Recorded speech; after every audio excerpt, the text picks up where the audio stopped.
Le 6 août 1945, Tsutomu Yamaguchi, un ingénieur naval japonais de 29 ans, se trouvait à Hiroshima pour un voyage d'affaires. Il était sur le point de quitter la ville après 3 mois de travail lorsqu'il a été témoin d'un événement qui allait marquer l'histoire.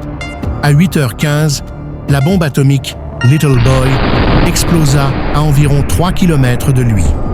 L'explosion le projeta au sol, le laissant avec des brûlures graves sur le visage et les bras, des tympans percés et une cécité temporaire.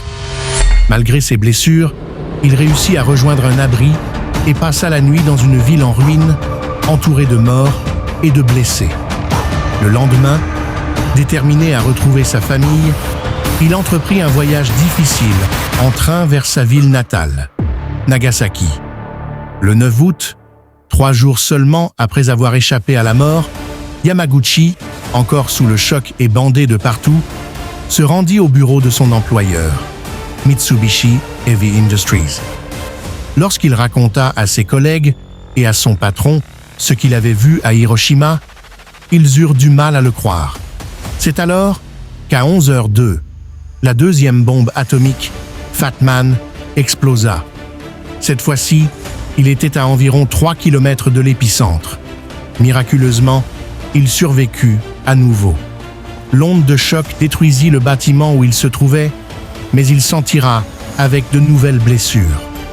Après la guerre, Yamaguchi passa des semaines à lutter contre une fièvre intense et des infections dues aux radiations, mais il finit par s'en remettre. Il retrouva sa femme et son fils, qui avaient eux aussi survécu à l'explosion de Nagasaki. En 2009, il fut officiellement reconnu par le gouvernement japonais comme la seule personne ayant survécu aux 2 bombes atomiques. Il consacra le reste de sa vie à témoigner de l'horreur de ces explosions et à militer contre les armes nucléaires.